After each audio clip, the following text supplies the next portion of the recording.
If it wasn't obvious, I love video games. I love talking about them, and I love hearing other people talk about them. My favorite kind of content to watch is reviews of video games, good or bad, whether or not I've played them, or even whether or not I'm interested in the game in question. Reviews can take up many different forms, but the kind I want to talk about are the kinds of reviews I make. Long-form reviews / analyses / critiques, whatever you want to call them. The point is, these kinds of reviews tend to be rather lengthy. Looking at my own videos, I have like 4 reviews that are over an hour long, and a few others that are close. And I'm far from the only one doing this.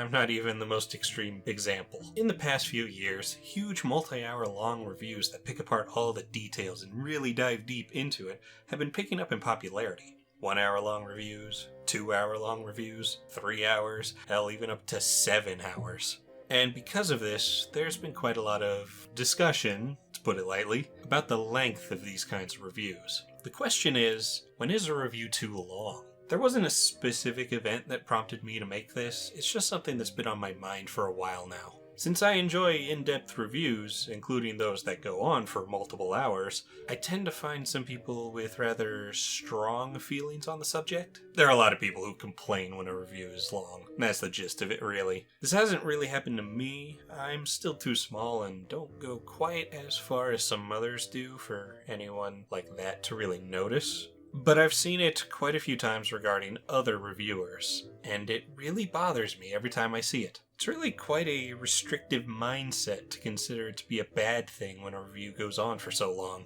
Games are complex, there's a lot to them, thus to truly make a deep analysis of it will take quite a bit of time. The reason I like in-depth reviews is because they cover just about everything there is to a game. It shows that whoever made it has a deep understanding of the game.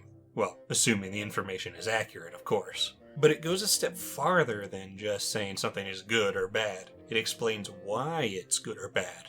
In my recent review of Paper Mario, I talk about how the way star points are distributed prevents grinding.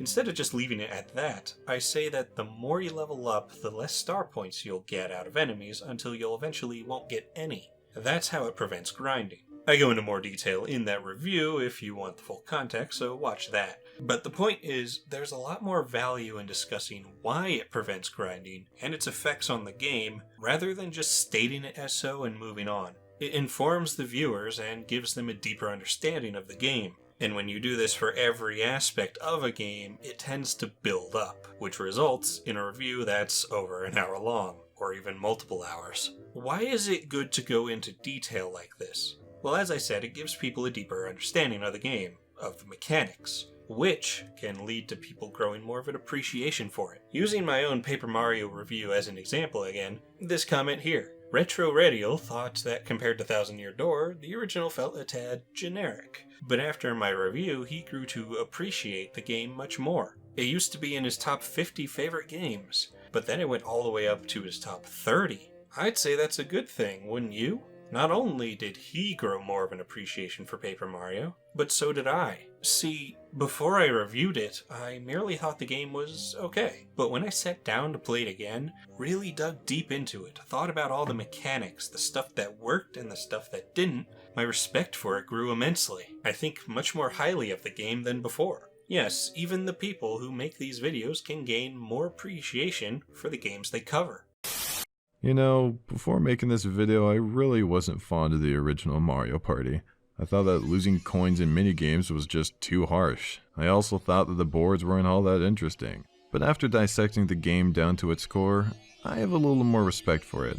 Losing coins in minigames is still kinda dumb, but it does add another layer of strategy in certain minigames where you have to figure out who you want to lose coins. The boards ended up having more strategic options than I originally thought, which was surprising considering that this title has the most boards out of the 7 classic titles. While the sequel to this title will prove itself to be a bit more polished, I'll still appreciate the original Mario Party for laying down the groundwork. Using myself as an example again, one of my favorite series is the Sly Cooper series. I loved them as a kid, but I love them even more now after thinking about them much more deeply and watching other people talk about them extensively. Heck, I met IKG Productions through his review of Sly 1 and have become friends with him. You should check him out, he's pretty good. Link to his channel and any other channel I reference will be in the description. But look at this. In-depth reviews are bringing people together and getting people to really appreciate games much more. What's wrong with that? But things get trickier when the review is more negative. In general, when I see people complain about long videos, it's usually in regards to negative reviews. You're generally going to get more of a reaction out of someone when you criticize a game they like over when you praise something they don't like. And when someone is angry about when you said a game they like sucked, then they'll find whatever means they can to try and invalidate the review. And if that review happens to be long, well, they'll use the length to discredit it. Like, wow, you spent how long complaining about this? Oh, but my favorite is when they say it's all just nitpicks. I've already talked about nitpicks before, but I'll reiterate. Nitpicks aren't invalid criticism. What a nitpick is a small issue that doesn't really affect the whole of the game, but is still an issue. For instance, in A Hat in Time, the camera function is a badge. You only have 3 badge slots, so every time you want to use the camera badge, you have to swap one of your badges out for it. Or if you keep it on all the time, it takes up a place a different badge could be that would give you a more practical ability. It doesn't greatly impact the game, but it's still annoying, and it's valid to point out. The game would be better if the camera badge wasn't a badge. When you say something is a nitpick, you're admitting that it's still an issue, even if it's small. Now, there are different levels of nitpicks. Some are so petty to the point that they just aren't an issue at all. Like if I were to complain that Cooper is blue and I don't like blue, that's not actual criticism, and thus can't be taken seriously. But how often do these long reviews make a complaint like that? Not very often. Now, the important thing about nitpicks is while they are valid to point out, obviously don't exaggerate how much they affect the game. I'm not even talking about my Cooper example, but with the Hat in Time example. Yes, it's still valid, but it wouldn't be good at all to exaggerate its effect on the game. To say that ruins the game would be absurd for sure. But again, how often does this even happen in these long-form reviews? If anything, nitpicks are more of a problem in short videos, since a bigger ratio of the time would be spent on those nitpicks instead of actually talking about the things that matter. In a long video, sure, there might be nitpicks, but in most cases, the majority of the video is focused on important things like the story, the controls, the level design, and the mechanics. So please, if you're gonna complain about long reviews being nitpicky, provide examples. Start a discussion, because that's really the goal with these long reviews, to encourage discussion. And bringing things back to negative reviews, I've talked about the merits of positive reviews. What's the merit of negative ones? Positive reviews can grant you a bigger appreciation for a game, but surely negative reviews can't do that, right? Well, sure they can. Maybe not for the game being criticized, but for other games. You see, when we talk about bad games, when we discuss what makes them bad and exactly what they got wrong, we can appreciate what makes other games good and exactly what they got right. Here's an example. I've always loved the Sly Cooper trilogy, as previously mentioned. But then there's Sly 4. Sly 4's story is, to put it lightly, bad. Really bad. And the more I thought about how bad it was, the more I watched other people talk about how bad it was, the more I've grown to appreciate just how amazing the stories of the first 3 games are. The good games look a lot better when in the presence of bad games. Now, is that really such a bad thing? But is it really necessary to make videos that long? Can't you do that in a shorter video? Some people will claim these videos aren't concise. Looking at the definition, it says concise is giving a lot of information clearly and in a few words. Brief but comprehensive. The word short is even a synonym. Well, that's pretty damning, isn't it? These videos are anything but short, so they must not be very concise, right? Well, there are a couple issues here. For one, something being long or short is relative. A yard is long compared to an inch, but a yard is short compared to a mile. My review of Paper Mario is long, is it not? Well, not compared to ShayMay's 7-hour Pokemon analysis. And his video would be short compared to a 15-hour-long review. Would my review be the concise one here? Or is mine still too long to be concise and I'm just the least bad in this example? Well, what is the limit? At what point does something become too long to be concise? Who gets to decide the exact time when something isn't concise anymore? Now, the other issue with arguing that long videos aren't concise is, Well, look back at the definition. Giving a lot of information clearly and in a few words. Brief but comprehensive. Now you may look at few words and brief and come to the conclusion that means the actual time it takes to provide the information needs to be very short. Like, not an hour long. But besides the whole however long something is being relative, you're ignoring the more important parts. That being giving a lot of information and comprehensive. Now let's take a look at the definition of comprehensive. Oh my. It would appear that comprehensive means complete, including all or nearly all elements or aspects of something. You know, just for kicks, let's also look up the definition of in-depth. Oh, would you look at that? In great detail, comprehensively, and thoroughly. It would seem both concise and in-depth have commonality with the word comprehensive. There you go. Concise and in-depth aren't mutually exclusive. But brevity is the soul of wit, as some people like to say whenever complaining about long reviews. But it's not a very good response. For one, brevity is basically the noun version of concise, so everything I said about that applies to this. But as for the quote itself, which is quite deliciously ironic, as that quote comes from Hamlet, which is one of Shakespeare's longest plays. It was also apparently spoken by Polonius, who seems to not be the kind of guy you should take advice from.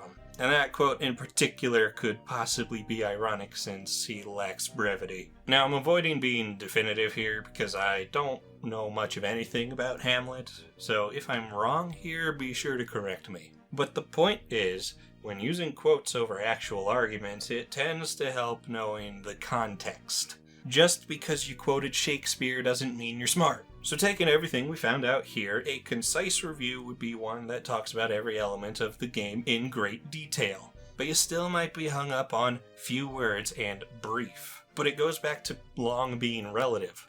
I brought up my Paper Mario review and that 7-hour Pokemon analysis. Now pretend that Pokemon video was also on Paper Mario, but it still took 7 hours. Now imagine the amount of information in that 7-hour version is equal to my 1.5-hour long review. At that point, my video would be the concise one and his wouldn't. Not because it's 7 hours, but because in all likelihood, his would be padded out, or he would take way longer than necessary to say something rather simple. You know those Posh Breakdown videos? They take something and increase the word count tremendously. He's the leader of the bunch. You know him well. He's finally back to kick some tail. This fine specimen of a simian is the commander of the group of others for which he normally resides with. Thou art well aware of him as well as the reputation he has made for himself. And now at last he has returned from wherever he has been to deliver a powerful blow from his leg onto some flexible appendages located at the end of one's vertebrae. It's still giving the exact same information, but much less concisely. If I say, I'm hungry, you've already got all the information necessary to understand what I just said. There's no need to elaborate. I don't need to say, I am experiencing a feeling of discomfort or weakness caused by lack of food coupled with the desire to eat, to get the point across that I'm hungry. That's what being concise is. Being concise doesn't mean making short videos. It's all about getting the information you're trying to make known out in an easy-to-understand fashion without arbitrarily inflating the words necessary to describe the thing I'm trying to tell you. If you have enough to talk about that it lasts multiple hours, but you still are able to present all the information in an easily digestible fashion, then you are still concise. So if you're going to complain about long reviews not being concise, you better show how they are, because the length isn't what determines it. You can say long critique is not deep critique, and while that technically is true, the length of something isn't what determines whether or not it's deep, but the more time you give yourself, the deeper you can go. So those 5-minute reviews by mainstream sites that barely scratch the surface of the game, well, they aren't deep, or in other words, they aren't comprehensive. They certainly don't go over every element or aspect of the game. And as we've established, you can't be concise without being comprehensive. Which means my Paper Mario review, that is over an hour long, would be more concise than a 5-minute long review of the same game. But since we're on this subject already, why don't we look at the opposite side of the spectrum? What about short reviews? I mean, if you have people complaining about long reviews, then surely short reviews are supposed to be better, right? Well, I can't say I like them very much at all. Now, when I say short, I'm generally talking about reviews that are like less than 10 minutes long, especially ones that last 5 minutes. I'm not talking about like 15 to 20 minute long reviews. I have an issue with these really short videos because they hardly add any value to the conversation. When a review is that short, it's about as useful as just saying this game good or this game bad. Sometimes you can get more useful information out of them, but generally you can get that info anywhere else. I tend to learn more about certain games just looking at Twitter than these reviews.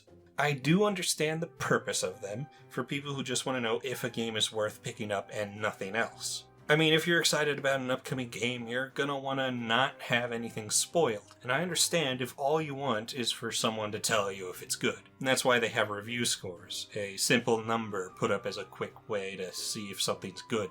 But the issue with that is it tells you nothing about the game. A number isn't gonna tell you anything about it. One reason I make in-depth reviews is because I got so sick of seeing such shallow reviews. There's this channel that I won't name that I got so sick of seeing. They made so many of them. I'm talking less than 5 minutes for almost all of their reviews. And they were on so many old games.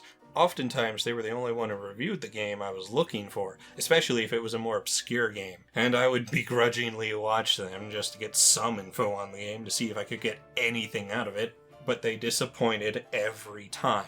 And this was before even hour-long reviews were really a thing. At that point, a 30-minute review was considered long. And even back then, I couldn't stand how shallow they were. You want to talk about a review not being concise? Let me tell you about the Mischief Makers review this channel did. It was less than 5 minutes, and it spent the first minute complaining about the word mischief. So only 3 minutes actually talking about the game. But there were a few times when there would be long pauses, which takes up even more time away from discussing the game. As for the actual review itself, he hardly said anything about it. All you'd ever learn about the game from that review is you can throw and shake things, and that it was weird. He didn't talk about the level design, he didn't talk about all the unique stuff in each level, he didn't talk about how grabbing and shaking is utilized in creative ways, he didn't talk about the bosses, the best part of the game. He focused more on how the game was weird and nitpicked stuff like the music and voice acting, which is just dumb. The music is fantastic, and the voice acting is so over the top it's amazing. This is not a concise review. This is shallow. This is worthless. It didn't sound like the guy cared about the game in any way. And it's not about me being upset he didn't like the game as much as I do. It's about caring for your work. I didn't like Until Dawn, but I still cared about reviewing it. It felt like it was just another game he had to quickly get through so he could start with the next game. Where's the passion? This is partly why my videos are long. I want it to be better than this. The reason I reviewed Superman 64 and Bubsy 3D is because I got so frustrated seeing short reviews that only cover the very beginning and didn't show the rest of the game. Especially with Superman, because all anyone would ever talk about were the rings. There's so much more to the game than rings. And look, I'm not saying every review needs to be over an hour. Not even all of mine are. To give an example of a reviewer I like that doesn't do super long in-depth reviews, there's Nitro Rad. Generally, his reviews are between 10 to 20 minutes, though there are plenty in the 20 to 30 minute range. His longest review is 41 minutes, so he's never gone over an hour. He does it well because he actually adds something to the discussion. Even if I wish he did go a bit more in depth, I could still say I got something out of his reviews. And you can feel the passion he has, especially when we're talking about RPG Maker games or VR games. Can't say that about those 5-minute long reviews. Most of them feel very devoid of passion. Another example is Matthewmatosis. While he does have some longer reviews, most of his reviews fall in the 10 to 40 minute range. Actually, not counting his commentaries, he only has one review that's over an hour. And his recommending videos are pretty short, 2 of them being under 10 minutes. Though that is because he wants people to play them knowing as little as possible. The point is, Matthew makes fantastic videos, and even though some can be short, you can still guarantee you'll learn something from them. Even if I don't agree with him from time to time, he still brings interesting viewpoints, and honestly, I find it hard to argue against them. So it is possible to make good short reviews. The main point I'm trying to present here is if you find yourself asking, why is this review so long? Instead of asking that, I want you to answer this. Why should we restrict ourselves? Why limit how much we can say? If you could talk about a game for hours, why not do it? If I had enough to talk about Paper Mario to last an hour and 20 minutes, why should I restrict myself? If Retropolis Zone has enough to talk about Megaman X7 to last an hour and 40 minutes, why should he restrict himself? If Liam Triforce has enough to talk about the Half-Life series to last an hour and 50 minutes, why should he restrict himself? If IKG Productions has enough to talk about Ace Attorney Trials and Tribulations to last 3 hours, why should he restrict himself? If ShayMay has enough to talk about Pokemon Omega Ruby to last 7 hours, why should he restrict himself? And well, I didn't really want to bring him up, given how controversial he seems to be among certain communities, but it's kind of hard to talk about long reviews without mentioning him.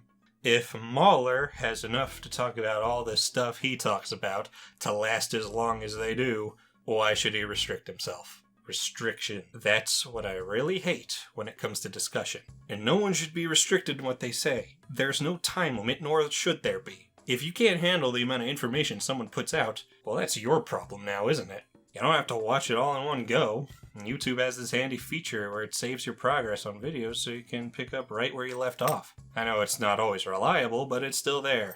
And with that said, I want to stress that the goal should never be about how long you can make a video. When I made my Paper Mario review an hour and 20 minutes, that wasn't the goal. That's just how long it took to say everything I wanted to say. However long this video ends up being wasn't the goal. That's just how long it took. The goal should be to say everything you want to say, no matter how long it takes. And if it takes an hour, 2 hours, 5, 7, so be it. Now obviously don't inflate it. Don't put in unnecessary padding and redundancies to make it longer. You ever get a writing assignment in school where you need to meet a certain page or word requirement and you hate it because often you're able to give all the necessary information with fewer pages or words? So you fluff it up with unnecessary nonsense just to reach the limit? Don't treat reviews like that. If you can present all the information you want to get across in 10 pages, don't force yourself to write 20. But don't feel like you should be short if you have more to say. This isn't about me wanting every single review to be super long, but I'd like to see more people be comfortable with making long reviews. I don't want people to feel like they have to restrict themselves. I remember I was first introduced to this kind of review when Clement did his big 3-hour-long Sonic 06 review series. It was amazing to see him break down everything wrong with that game, to leave no stone unturned, to show the world just how bad it was. Now, sometime later, Nick on Planet Ripple would do a similar review series on the Sonic Adventure games. On one of them, I commented that it reminded me of Clement's series, and he responded saying that Clement showed him that reviews like that are okay. Reviews like that are indeed okay, and don't let anyone tell you otherwise.